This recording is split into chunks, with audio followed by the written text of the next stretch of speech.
베드로에게 임한 영혼의 충격이라는 제목으로 말씀 나누기 원합니다. 누가복음 5장 1절부터 11절입니다.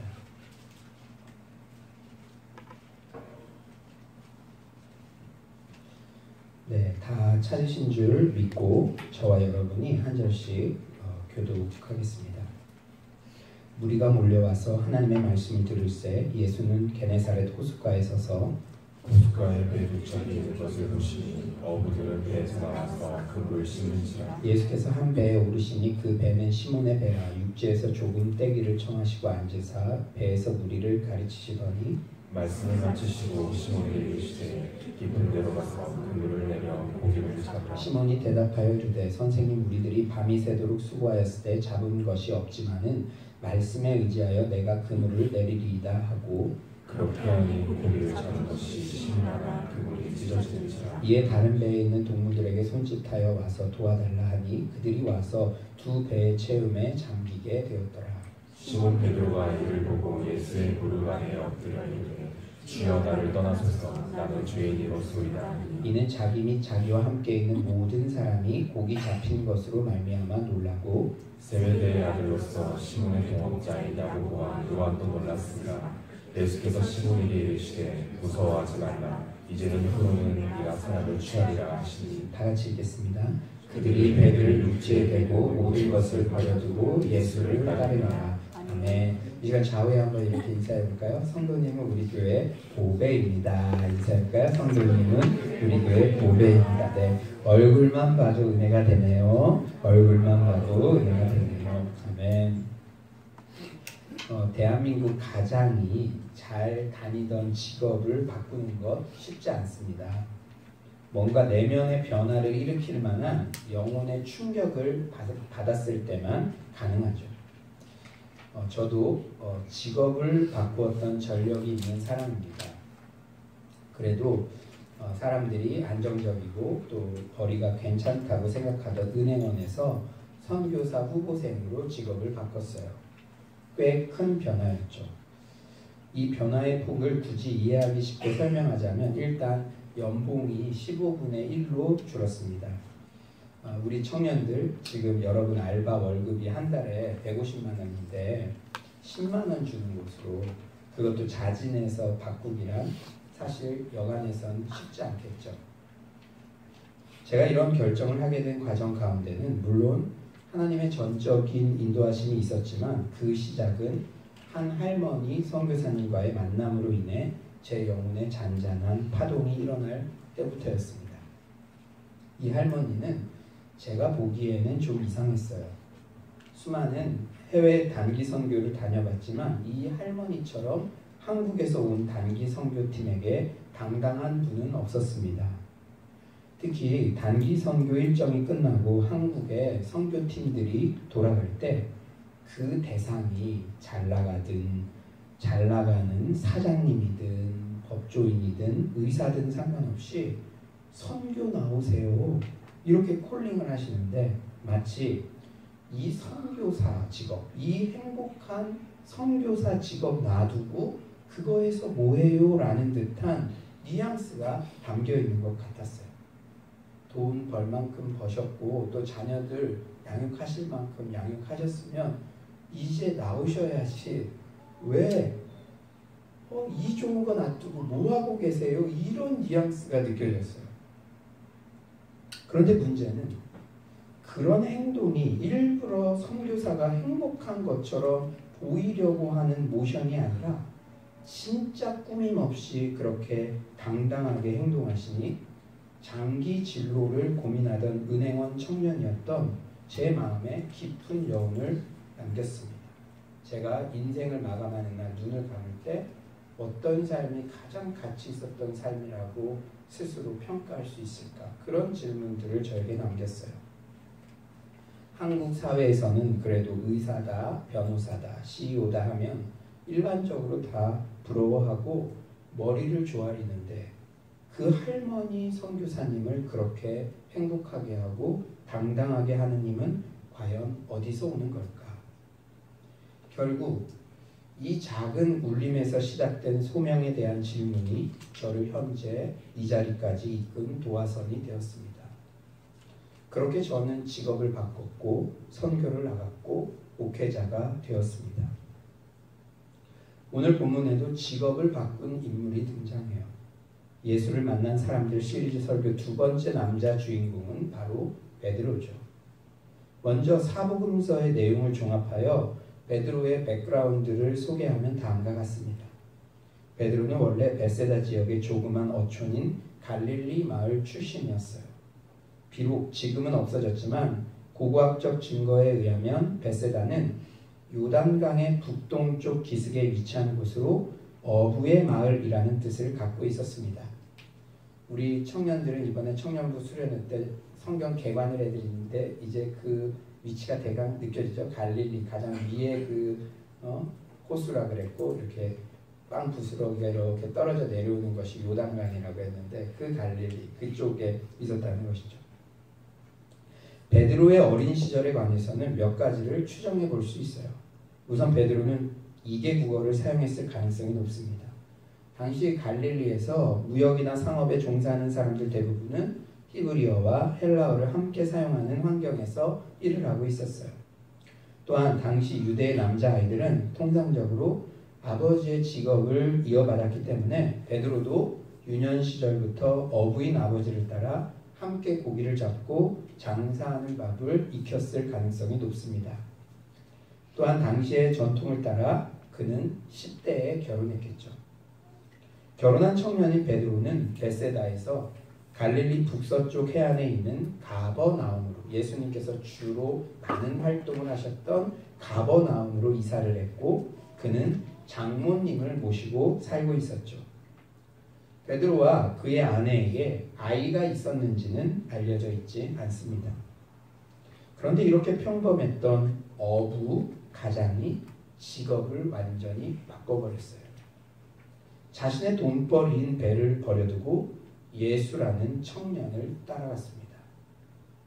과연 무엇이 베드로에게 이런 전복적 변화를 가져왔을까요? 그것은 오늘 본문에 소개된 한 사건 때문입니다. 바로 빈 배가 만선이 된 사건. 사랑하는 여러분, 여러분이 회사 영업을 하는데 몇 달째 허탕치고 있어요. 사슴 같은 아내와 토끼 같은 자식들에게 빈 월급 봉투 주려니 면목이 없겠죠. 그런데 갑자기 우리 회사에 한 손님이 찾아오셔서 이 회사 가보세요, 저분 만나보세요 시키는 대로 했을 뿐인데 가는 곳마다 계약이 성사됩니다. 급기야 나는 회사 전체 영업왕이 되었죠. 그런데 그분이 급기야 먼저 나에게 같은 팀에서 일하자고 제안을 합니다. 가는 곳마다 다 터지는데 그리고 뭐 어떤 그런 그룹에서 뭐 다이아몬드 스텝 뭐 이런 데까지 막 올라가는데 저분이 하라는 대로 했더니 근데 그분이 먼저 나에게 같은 팀에서 한번 일해볼래요? 함께 따라가서 동업을 하겠는가 안 하겠는가 이런 일이 베드로에게 일어난 거예요. 우리는 누구나 만선의 꿈을 갖고 있습니다. 특히 하는 일마다 꼬이고 인생의 허물을 느낄 때 내 노력 다 해봤지만 실패가 거듭될 때 인생 역전을 꿈꾸게 돼요. 그런 우리네 인생들에게 오늘 본문은 로망입니다. 인생을 살다 보면 중요한 변곡점, 터닝 포인트가 있어요. 사랑하는 여러분, 빈배 같은 인생이 만선의 풍요함으로 변화되고 싶으십니까? 그러기 위해서는 첫 번째로 때를 잘 분별해야 합니다. 예수님께서 우리 각자의 인생에 적극적으로 개입하시는 그 때를 말입니다. 그런데 그 때는 어떻게 우리가 발견할 수 있느냐, 분별할 수 있느냐? 먼저 예수님께서 나에게 도움을 요청하실 때를 주목해야 돼요. 우리 3절을 한번 다 같이 읽어봅시다. 3절입니다. 시작.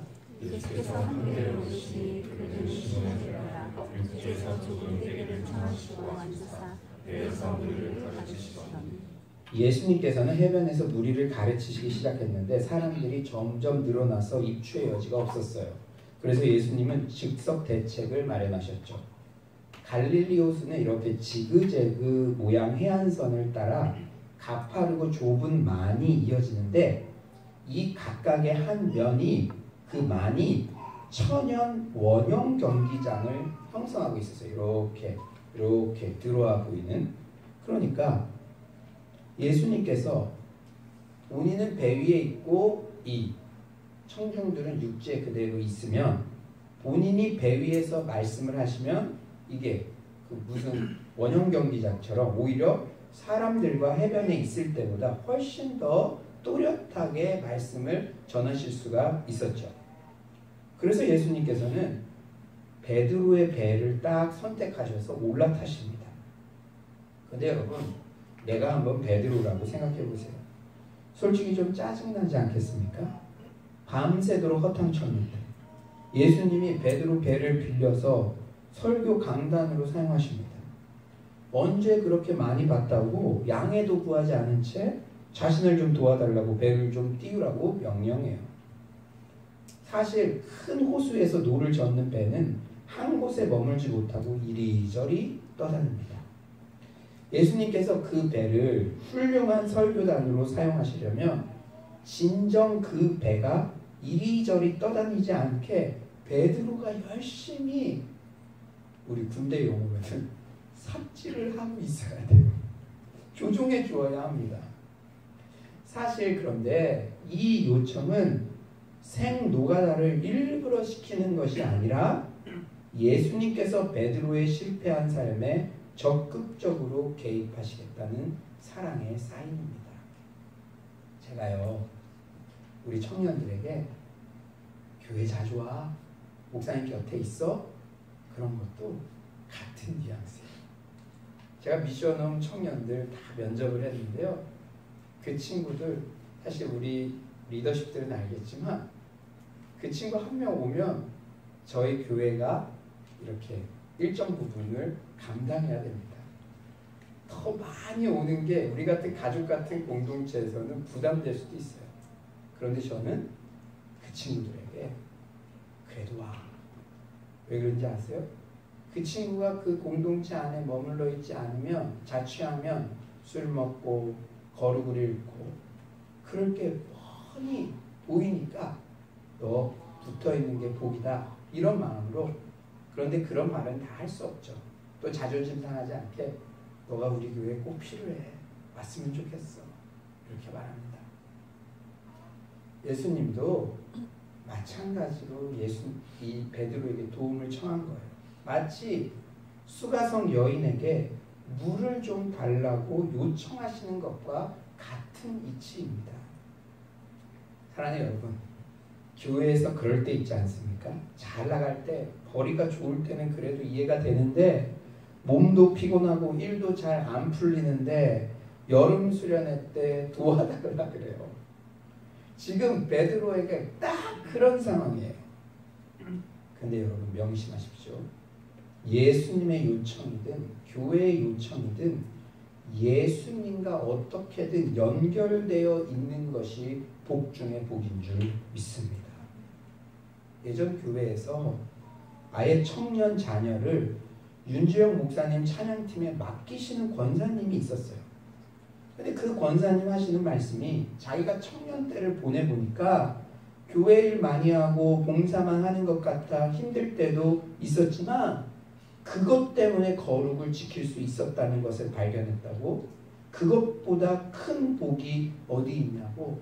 만약에 내 딸이 여기 없고 딴 데 가서 술 먹고 그러다가 순결 잃고 힘들어하고 그러면 그것과는 비교할 수도 없는 가치라고. 그래서 자기 딸 무조건 헌신하는 곳에 맡기신다고 그렇게 하시더라고요. 참 지혜로운 어머니, 딸을 진짜 사랑하는 어머니라는 마음이 들었습니다.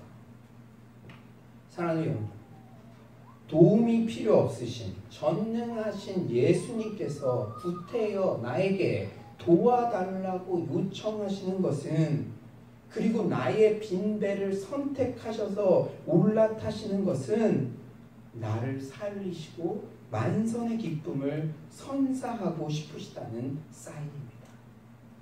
교회에서 하나님께서 세우신 리더십을 통해 여러분에게 이것 한번 해보시지 않으시겠어요? 이런 봉사 기쁘시겠어요?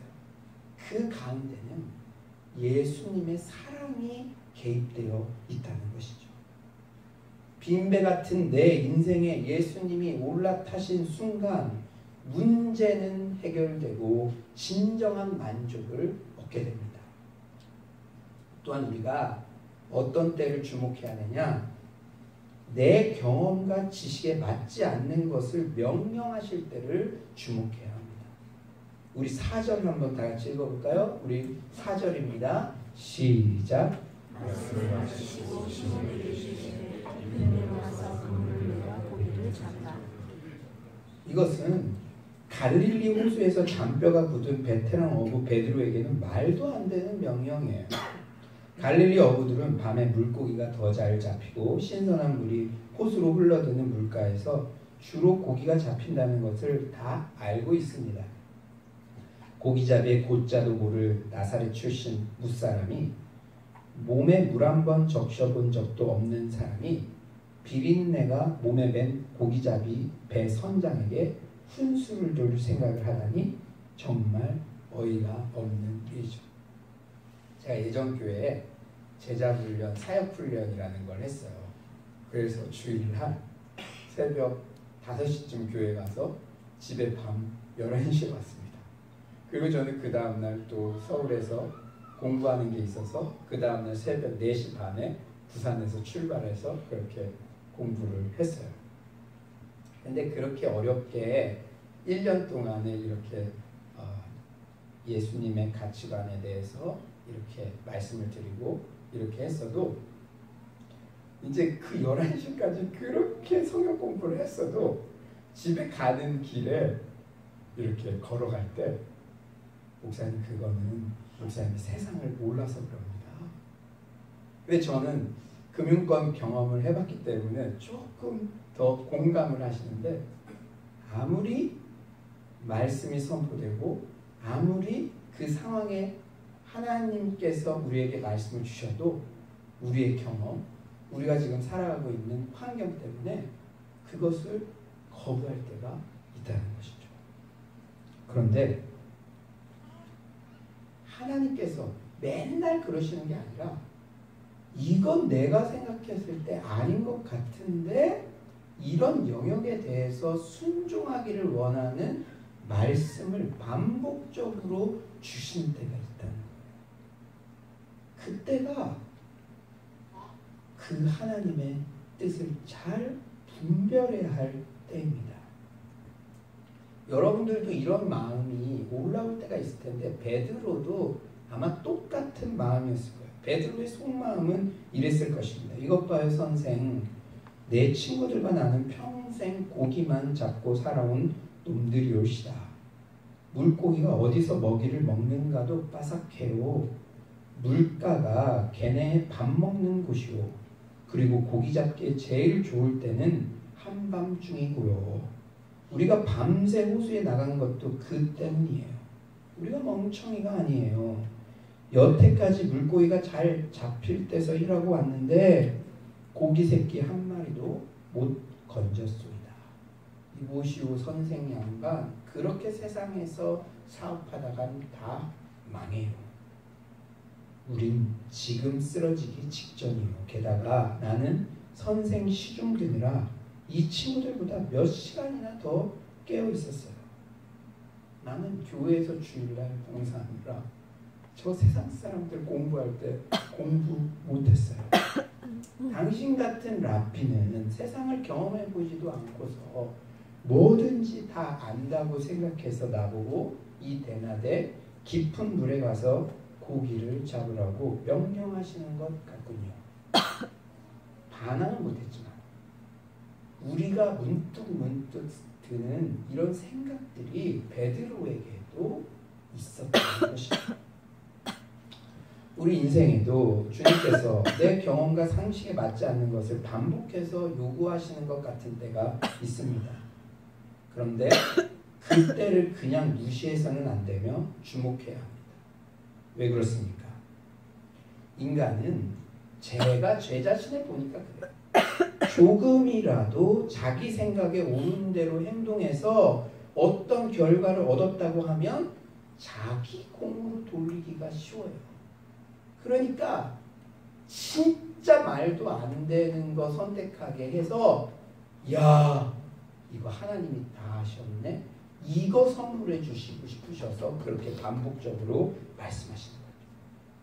주님 청을 계속 해오실 때 그래 이 시기가 바로 네가 하냐 내가 하지의 교훈을 말해 주실 만선의 때가 가까웠구나 이런 기회를 포착하고 때를 분별하는 영적 감각이 필요합니다. 우리는 이상해서 우리 인생의 만선의 축복을 경험하려면 우선 때를 잘 분별해야 함을 알았어요. 그런데 때를 아는 것으로만 그쳐서는 안 되며 결론은 행동으로 이어져야 한다는 거예요.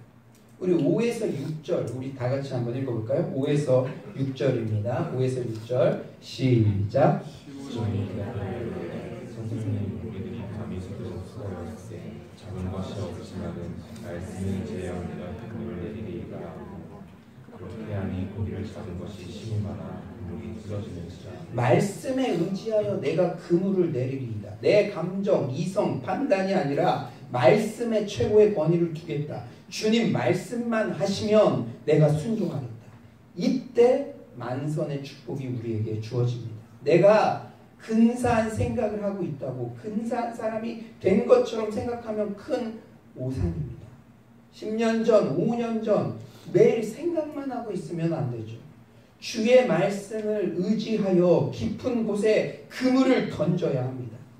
내가 이해할 수는 없지만 그리고 지금 밤새 물고기 잡느라고 녹초가 되었지만 선생님이 말씀하시니 그물 한번 던져나 보겠습니다. 내가 지금까지 살아오면서 신앙생활 여기서도 저기서도 많이 해봐서 이건 아닌 것 같은 마음이 들지만 그래도 주님께서 계속해서 말씀하시니 내가 던져나 보겠습니다.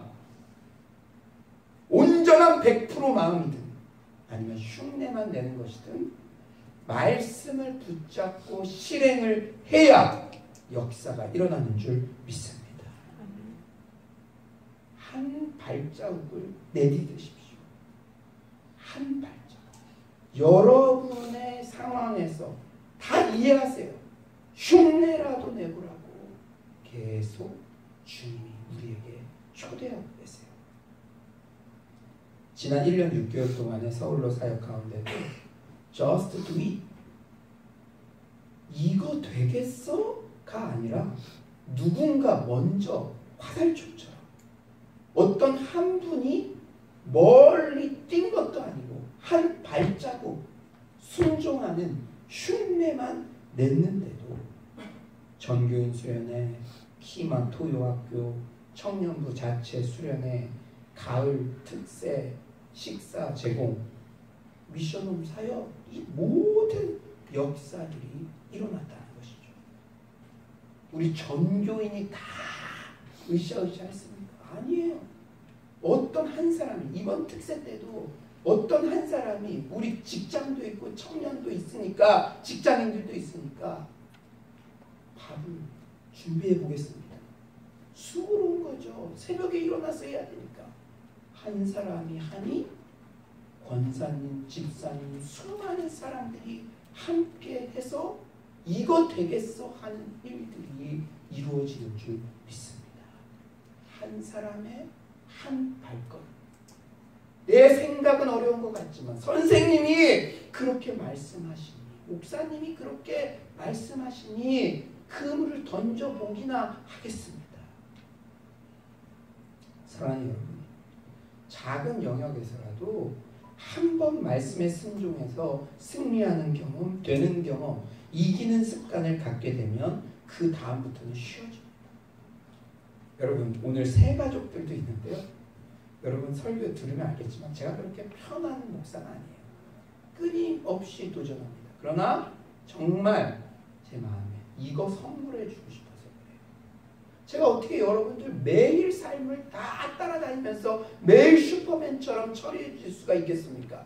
여러분이 작은 영역에서 하나님의 말씀에 순종했을 때 되는 경험, 이기는 습관, 그거 경험하면 여러분이 회사를 가든 불신 시댁에 가든 어느 곳에 가든 한 번 경험하면 그 다음에는 쉽기 때문에 새벽 기도에도 한번 나와보십시오. 금요철에도 나와보십시오. 이번에는 기도하고 결정해 보십시오.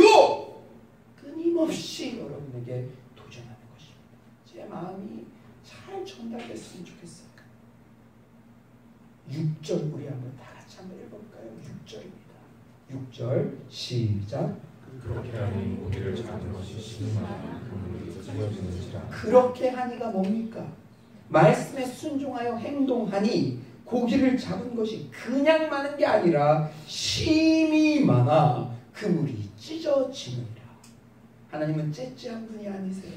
주님 말씀 순종하는 흉내만 내도 심이 많아 흘러 넘치게 그물이 찢어지도록 채워주시는 분이십니다. 빈배의 인생이 날마다 만선의 은혜를 누리는 인생으로 변화되기를 원하십니까? 먼저 예수님께서 내 인생에 적극적으로 개입하시는 때를 잘 분별하시기 바랍니다. 주님이 교회를 통해서건 영적 리더십을 통해서건 내게 부탁을 걸어오실 때 내 경험과 판단이 다 막히고 주님이 그것을 뛰어넘는 것을 말씀하실 때 그때를 잘 분별하시기 바랍니다. 제가 오늘 설교를 준비하면서 하나님의 때를 분별하는 거, 주님 이거 너무 지역적인 거 아니에요? 지역적인 거 아니에요? 주님이 도움을 요청하실 때, 우리 그런 때, 그리고 내가 생각 다른데 자꾸 그럴 때, 이 설교 큰 주제에 비해서 너무 지역적인 거 아니에요? 제가 주님께 물을 때 제 마음 깨달으면 이거 꼭 들어야 할 분들이 몇 분 있다는 마음이 저에게 주셨습니다. 여러분 지난 일주 동안 여러분 하나님 앞에 우리가 서 있는 거예요. 지금 하나님 앞에.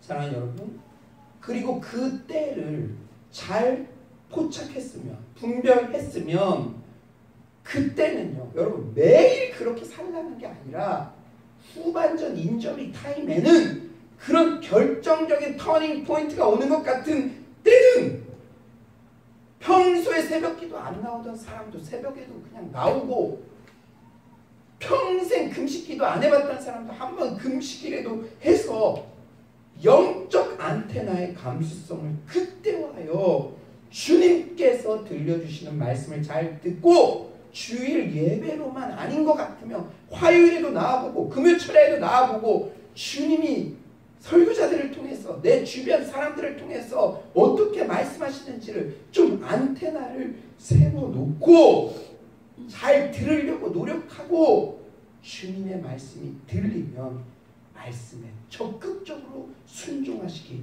바랍니다. 그럴 때 만선의 기쁨을 항상 누리는 축복된 인생이 펼쳐질 것을 확신합니다. 이제 말씀을 정리하겠어요.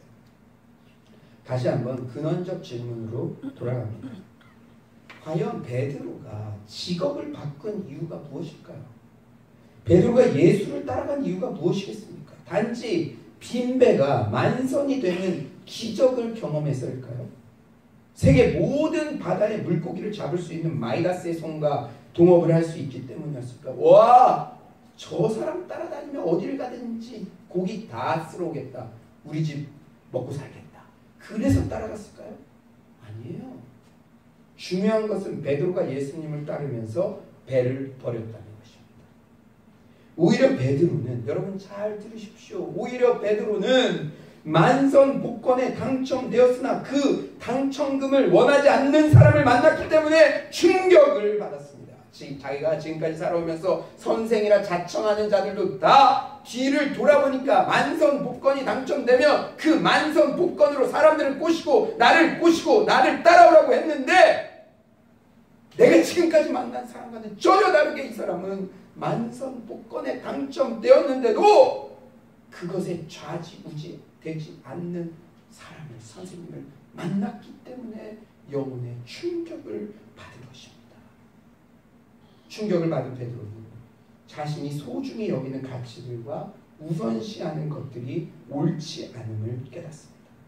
만몬의 절대성을 깨뜨려버린 이 온유한 분, 예수님께서 베드로에게 엄청난 영향을 미친 것이죠. 사랑하는 여러분, 우리는 작은 예수로 이 땅을 살아갑니다. 불신자들을 교회로 이끌 수 있는 영적 가마력은 어디에서 나오는 것일까요? 물론 예수님을 만나면 빈배의 인생이 만선에 흘러넘치는 인생으로 변화됩니다. 그런데 그것을 넘어서 세상 사람들은 우리가 다른 모습으로 살아갈 때 그것에 끌리는 것입니다. 세상은 모두 물질의 신, 만몬의 우상 앞에 절하지만 우리가 만선의 근원, 생수의 근원 대신 예수를 가장 큰 가치로 삼고 나누어주는 삶, 자기 욕심을 희생하는 삶을 살아갈 때 그 모습의 감화를 받아 물질보다 예수를 가장 큰 가치로 삼고 예수를 따르는 제2, 제3의 베드로가 우리 교회를 찾을 것입니다. 물고기를 잡는 것은, 여러분 잘 생각해 보세요. 물고기를 잡는 것은 아무리 만선이라도 살아있는 생명을 잡아 죽이는 것입니다. 그러나 예수님께서 제시해 주신 새로운 비전, 사람 낚는 어부는 죽어가는 영혼들을 건져내어 영혼의 생명을 불어넣어 주는 것입니다. 제가 은행에 다닐 때 한 할머니 선교사님의 만남 속에서 이 가치를 발견했어요. 근데 여러분 오해하지 마십시오. 오늘 본문은 우리 모두 다 직업을 바꾸어 풀타임 사역자가 되라는 그런 말씀이 아니에요. 세상의 어떤 직업을 통해서도 우리는 사람 낚는 어부가 될 수 있습니다. 세상과는 다른 삶을 살아내고 우리의 삶의 일터에서 그 직업이 훌륭한 접촉점이 되어 우리 주변의 영혼들을 살리는 데 집중하는 서울로의 모든 성도님들 되시기를 간절히 축원합니다.